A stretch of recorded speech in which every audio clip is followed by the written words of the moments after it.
Assalamualaikum teman-teman semuanya. Turki di UEA di federasi dan pada perdagangan seperti pada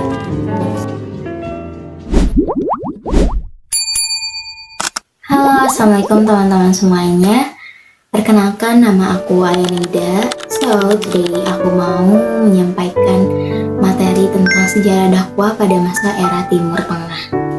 Dan aku udah mencatat beberapa poin di buku aku untuk materi ini. Takutnya aku keliru dan aku lupa. Guys, kita mulai. Wilayah Timur Tengah. Timur Tengah ini bukan wilayah dengan batas pasti, tapi lebih ke wilayah budaya dan politik. Secara umum dibatasi oleh Iran di timur, Turki di utara, Mesir di barat. Nah, teman-teman, tidak semua Timur Tengah ini berbahasa Arab dan beragama Islam ya. Dan negara yang termasuk adalah Arab Saudi, Uni Emirat Arab, Qatar, Bahrain, Oman, Yaman, Mesir, Palestina, Lebanon, Yordania, Suriah, Turki, Irak, dan Iran. Nah, di sini aku akan bahas satu-satu. Yang pertama ada dari Arab Saudi. Arab Saudi merupakan negara dengan pusat Islam dunia. Makkah dan Madinah berdiri pada tahun 1932 oleh Ibnu Saud. Nah, awalnya tadi dari wilayah Hijaz, Najd, Al-Ahsa, dan Asir menjadi monarki absolut yang berdasarkan syariat Islam. Penemuan minyak pada 1938, produsen minyak terbesar. Nah, jadi Arab ini merupakan sebuah produsen minyak terbesar yang ada di dunia kedua. Ya, kedua di dunia. Maksudnya seperti itu, maaf teman-teman.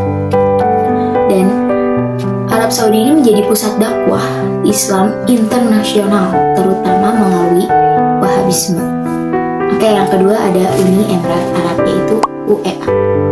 Nah, di sini berdiri pada tahun 1971, terdiri dari 7 emirat yang termasuk pada Abu Dhabi dan Dubai. Nah, Uni Emirat Arab ini mempunyai peran besar dalam ekonomi, teknologi, dan pembangunan Islam modern. Sistem pemerintahannya ini federasi dan federasi monarki dengan kemajuan pesat di bidang ekonomi dan media Islam modern. Dan yang ketiga ada Qatar. Negara kecil tapi berpengaruh secara politik dan media. Ibu kotanya Doha dan pusat media Islam kontemporer lewat Al Jazeera. Nah, dakwah di Qatar ini berkembang dengan media digital dan lembaga pendidikan Islam modern. Lalu ada Lebanon, negara multikultural dan multireligius. Sistem politiknya konfesionalisme atau kekuasaan dibagi menurut agama. Dikenal sebagai Swissnya Timur Tengah karena lautan yang sangat bersih ya teman-teman, dan lingkungan yang sangat asri. Karena perbankan dan ekonominya yang sangat maju juga.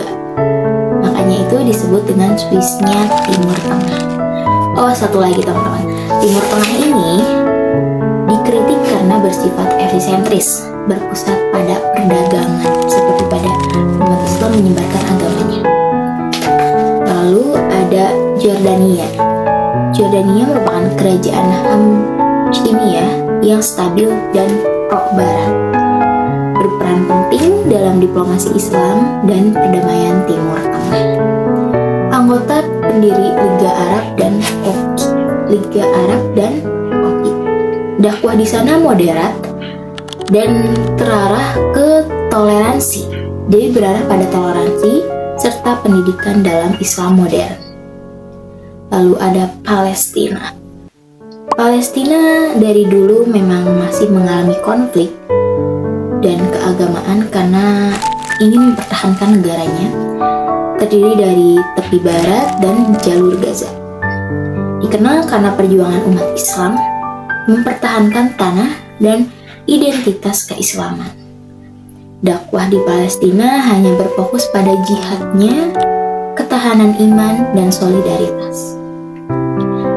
Lalu ada Suriah, negara dengan sejarah Islam kuat, ibu kotanya Damaskus, pernah pusat kekhalifahannya Umayyah. Kini menghadapi perang saudara dan krisis kemanusiaan besar. Dakwah di sana bertahan lewat pendidikan, amal, dan pengungsian. Lalu ada Turki, dulu pusat kekhalifahan Utsmaniyah atau Ottoman, kini republik sekuler di bawah Atatürk pada tahun 1923. Kini berperan penting di dunia Islam modern, bergabung pada NATO dan G20 atau G20.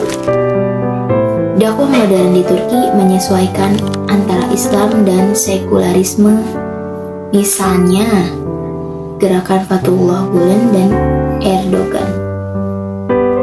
Lalu ada Irak, dulu pusat kekuasaan Khilafah Abbasiyah di Baghdad, terpercaya dalam konflik antara Syiah, Sunni, dan Kurdi. Dakwah Islam di Irak modern banyak bersentuhan dengan politik dan rekonsiliasi pasca perang. Lalu ada Iran, dulu disebut Persia, berubah jadi Republik Islam Iran sejak Revolusi 1979 di bawah Ayatollah. Saat ini Iran ini menganut mazhabnya Syiah ya teman-teman, Isna Asyariyah, 12 imam. Revolusi Iran memunculkan semangat politik dalam Islam dan dakwah ideologis. Sekarang dikenal dengan dakwah berbasis ideologi revolusioner dan anti barat. Yang terakhir ada negara Mesir, negara transbenua dengan pengaruh Islam besar. Pernah pusat kekhalifahan Fahmiyah dan Mamluk, lalu dijajah oleh Inggris. Setelah revolusi 1952 jadi republik, dakwah di Mesir kuat lewat Al-Azhar University, pusat Islam dunia. Tokoh-tokoh pentingnya ada dua, yaitu Hasan al-Banna, Ikhwanul Muslimin, dan Said Qutb.